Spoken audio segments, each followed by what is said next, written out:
गांव के शासन के बाद में आज हम अध्ययन करेंगे आगे का भूमि प्रबंध। राजस्व, कर तथा भूमि व्यवस्था में विभिन्न राज्यों में अलग अलग थी, परंतु फिर भी अनेक रूपों में इनमें साम्यता देखने को मिलती है। भूमि के विभागों में खालसा, हवाला, जागीर, भोम आदि प्रमुख थे। खालसा भूमि राजस्व के लिए दीवान के निजी प्रबंध में होती थी। हवाला जमीन की देखरेख हवलदार करते थे।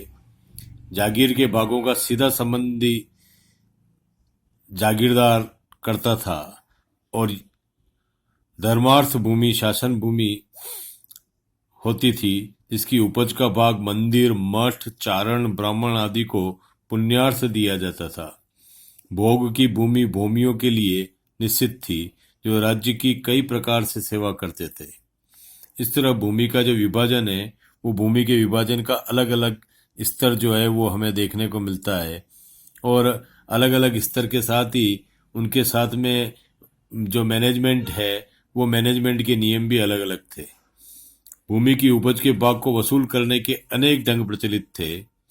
उपज का 1/3 या 1/4 भाग प्रायः राजकीय भाग के रूप में लिया जाता था, जिसे कर कहा जा सकता है। भूमि का स्वामित्व खेती करने वालों का होता था। सरकार उन्हें पट्टे देती थी। जागीरदार भी अपने अधिकार क्षेत्र में काश्तकारों को पट्टे दिया करते थे। ऐसी भूमि को सरकारी रजिस्टर में दर्ज किया जाता था, जिसे आम भाषा में दाखिला कहा जाता था। दाखिला की भूमि पर उसके खेती करने वाले का नाम अंकित होता था और उस पर उसका अधिकार माना जाता था। सरकारी आय के साधनों में राजस्व के अतिरिक्त कई कर होते थे, जो अलग अलग पेशों पर लगते थे, अलग अलग व्यवसाय पर थे, और व्यक्ति पर ये विशेष अवसरों पर कर लिए जाते थे। हवाला बहियों में इन करों का विस्तृत विवरण मिलता है। इन करों के कारण ही भू राजस्व के अलावा उस समय शासन को आय होती थी, और ये आय ही राजस्व का सबसे बड़ा स्रोत थी, जो विभिन्न करों के रूप में थी, और भूमि कर जो है उसका एक सशक्त साधन था। न्याय व्यवस्था। जिनेश्वर कथाकोश से इस काल के अपराधों और दंड नीति का पता चलता है। साधारण से अपराधों के लिए कठोर दंड देने की प्रथा थी। न्याय की व्यवस्था फरियाद करने पर होती थी। छोटी अदालतों में मामलों की जांच पड़ताल होती थी।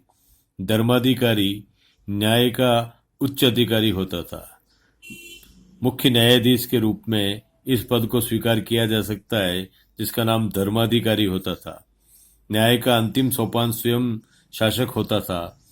उसके पास सर्वाधिकार सुरक्षित थे, और सबसे अंतिम जो निर्णय है वह शासक का स्वीकार किया जाता था।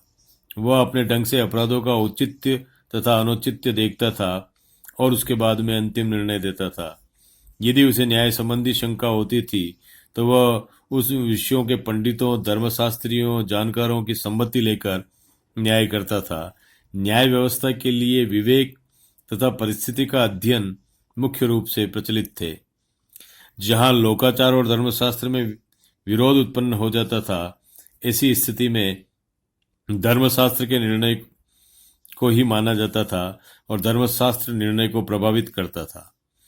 न्याय नियम रीति रिवाज से अधिक महत्वपूर्ण माने जाते थे। कुछ अपराधों के लिए कारावास की भी व्यवस्था थी। कारावासों की हालत नरकीय थी। साधारणतया चोरी डकैती का भय नहीं था।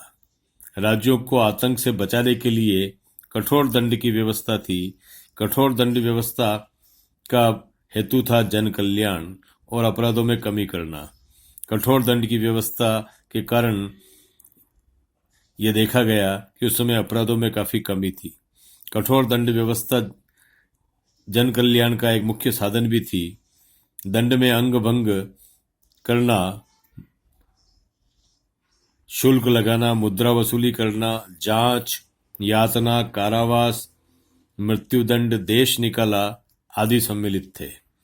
न्यायाधीशों के लिए निष्पक्ष होना तथा हिंदू शास्त्रों तथा रीति रिवाजों से परिचित होना आवश्यक था। उस समय वकील जैसे कोई भी पद हमें समाज में देखने को नहीं मिलते हैं। स्वयं अपराधी व्यक्ति को ही अपनी बात सीधे कहने का और उसके लिए कोई तार्किक विचार करने का अधिकार था।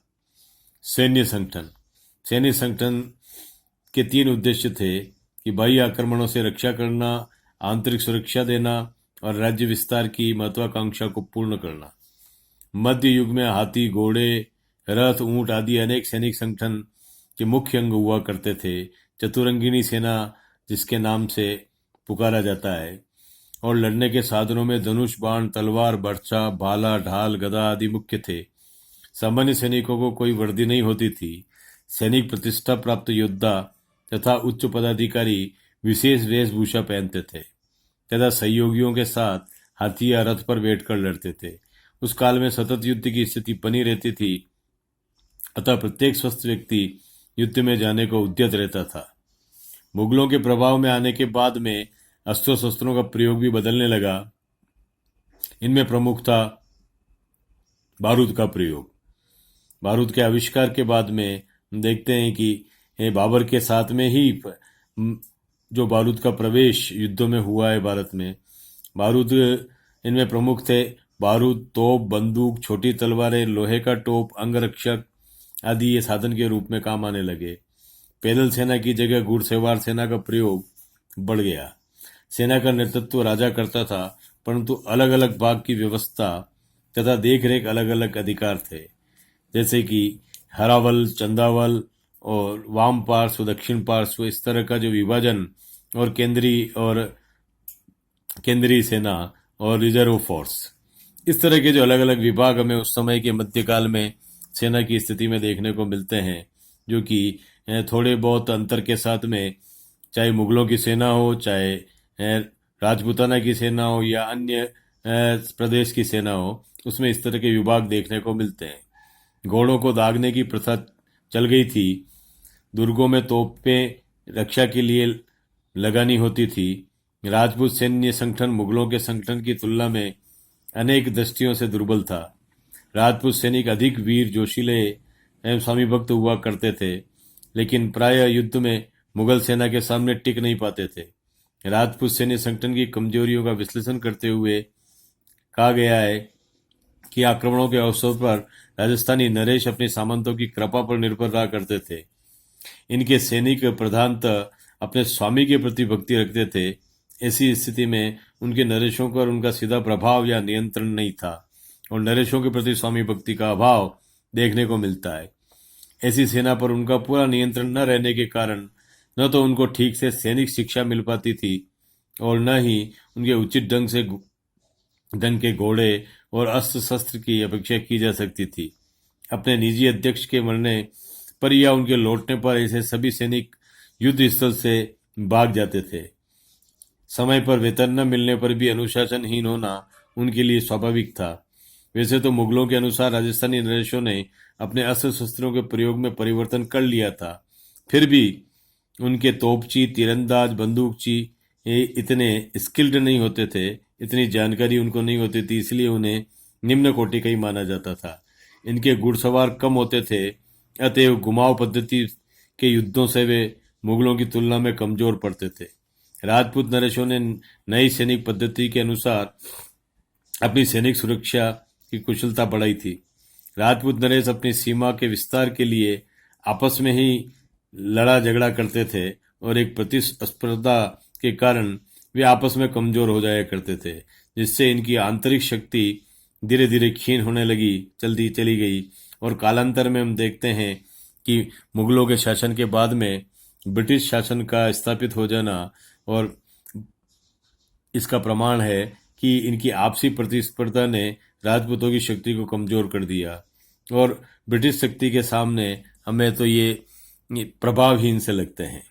राजस्थान की शासन व्यवस्था की कमजोरियों का विश्लेषण करते हुए कहा गया है कि शासन व्यवस्था में सबसे बड़ा दुर्गुण यह था कि इसकी सफलता राजाओं के व्यक्तित्व पर निर्भर करती थी।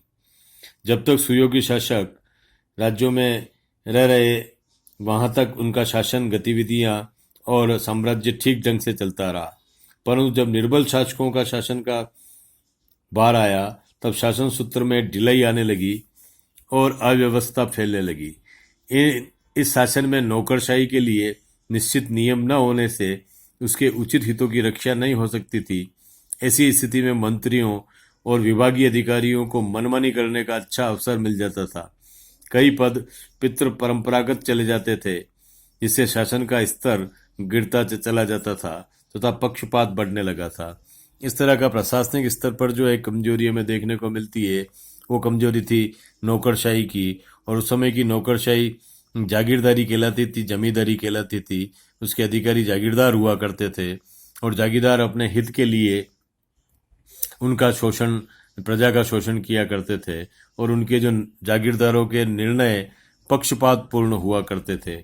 इस कारण से उस समय की प्रशासनिक व्यवस्था में कई तरह की मनमानियां हमें देखने को मिलती है। राजस्व का अधिकांश भाग या तो राज परिवार के पास या उच्च वर्ग के साथ पास ही पहुंचता था, जिससे उनका एक विलासमय जीवन हमें अधिक देखने को मिलता है। और सर्वाधिक खर्च उस समय का अगर किसी पे आता था तो वो राजा और जागीरदारों के विलासमय जीवन पर आता था। राज्य का अधिकांश आय का हिस्सा इन लोगों के भोग विलास पर खर्च होता था। यह एक आम बात थी। इस स्थिति का नीचे वाले वर्ग पर सदैव बुरा प्रभाव पड़ा। इस कारण से हम देखें कि जो सामाजिक एकता का जो विखंडन है वो हमें देखने को मिलता है। उस सामाजिक एकता के विखंडन का जो मूल कारण था कि एक वर्ग जो था वो तो जनता के पैसे के बल पर अपना ऐशो आराम का जीवन जी रहा था और दूसरी तरफ जनता, प्रजा उस अर्थ को कमाने के लिए एक अत्यधिक मेहनत के साथ में भी एक निम्न स्तरीय जीवन जीने को बाध्य होती थी और विरोध करने पर उन्हें सजा भी दी जाती थी, उन्हें अपराधी मान लिया जाता था। मध्यकालीन भूमि व्यवस्था में अधिकांश भूमि उच्च वर्ग के अधिकार में थी, अतः खेती करने वाला सदा घाटे में रहता था। उसे अपनी मेहनत का भी पूरा प्रतिदान मिलना संभव नहीं था। इन सब परिस्थितियों में उच्च वर्ग तथा निम्न वर्ग में एक बड़ी खाई बनती जा रही थी। और इसी प्रवृत्ति के कारण हम देखें कि जो एक समाज के अंदर जो है वो वर्ग की उत्पत्ति हुई और वर्ग की उत्पत्ति होने के बाद में अपने अधिकारों को लेकर के एक वर्ग संघर्ष की भावना हमें देखने को मिलती है। और ये वर्ग संघर्ष आगे जाकर के अनेक तरह के रूपों में प्रकट हुआ है। इसलिए हम देखें कि कई तरह के श्रमिक आंदोलन हुए हैं, कई तरह के किसान आंदोलन हुए हैं, कई तरह के भूमि और खेतिहरों के आंदोलन जो है वो हमें देखने को मिलते हैं। और किसान आंदोलनों के कारण हम देखें कि हमेशा सत्ता कमजोर हुई है। और ये जो क्रम है, ये क्रम हमें ब्रिटिश काल तक देखने को मिलता है कि ब्रिटिश काल में भी अनेक ऐसे कृषक आंदोलन हुए हैं जिन आंदोलनों के कारण उनका दमन किया गया, लेकिन दमन के बावजूद भी जो है वो आंदोलन कालांतर में जाकर के सैनिक आंदोलन के रूप में हम देखें कि सैन्य आंदोलन भी हुए हैं, जिसको सैनिक क्रांति के रूप में कहा गया था। हालांकि कई इतिहासकारों ने उसे बगावत के रूप में देखा है, लेकिन अंग्रेज शासन के खिलाफ हम देखें तो इस तरह के कई सैनिक आंदोलन भी हमें देखने को मिलते हैं। और इन सभी का कारण जो था वो असमानता एवं शोषण की प्रवृत्ति थी। न्याय व्यवस्था में भी कई ऐसे दोष हैं जिनसे न्याय संतोषजनक नहीं कहा जा सकता था। अपराधों का पता लगाने की कोई व्यवस्था नहीं थी और दंड व्यवस्था बर्बरतापूर्ण थी। तो ये दंड व्यवस्था जो थी, इस दंड व्यवस्था में कोई ऐसी व्यवस्था नहीं थी कि अपराधों का ठीक ठीक पता लगाया जा सके। अतः इस कारण से एक असंतोष बना रहता था। धार्मिक नीति उदार थी, इस कारण सभी जाति व धर्म के लोग सुख शांति से रहा करते थे। गांवों का शासन स्थानीय अधिकारियों के हाथों में था, अतः सामान्य जनजीवन सुखमय था। ग्रामीण व्यवस्था के विषय में कहा जाता है कि जो ग्रामीण व्यवस्था थी वो ग्रामीण व्यवस्था बड़ी संतोषजनक थी और गांवों के स्तर पर सभी लोग मिलजुल कर रहा करते थे और उनका एक संयुक्त स्वर जो है वो हमें देखने को मिलता है। वो कभी भी इस तरह का एक आइसोलेशन जो है वो सामाजिक व्यवस्थाओं में नहीं था, सामाजिक ग्रामीण शासन में हमें देखने को नहीं मिलता है। ग्रामीण व्यवस्था के अंतर्गत एक मिला जुला सम्मिलित रूप हमें देखने को मिलता है, जहाँ पर उनके आपसी शेयरिंग जो थी वो शेयरिंग हमें देखने को मिलती है। इस तरह हम देखते हैं कि राजस्थान के की मध्ययुगीन जो शासन व्यवस्था है वह अनेक विशेषताओं से युक्त होते हुए भी अनेक कमजोरियों से भी युक्त थी, और इस कारण से प्रजा के साथ जो एक असंतोष की भावना हमें निरंतर देखने को मिलती है, और कालांतर में जाकर के ये वही जो भावनाएं हैं वह एक विद्रोह का रूप धारण कर लेती है। इसी कारण से तत्कालीन समय में और उसके बाद में अंग्रेजों के आने के समय में भी उनका प्रतिकार जो था वो प्रतिकार ठीक ढंग से नहीं हो पाया। प्रतिकार ठीक ढंग से न होने के कारण इन्हीं व्यवस्थाओं को माना जाता है। अगर ये व्यवस्थाएं, न्याय व्यवस्था, शासन व्यवस्था, कर वसूली की व्यवस्थाएं अगर ठीक ठीक ढंग से हुआ करती तो शायद हो सकता था कि उस समय मैं भारत के शासन की में एक एकता का सूत्र में देखने को मिलता। धन्यवाद।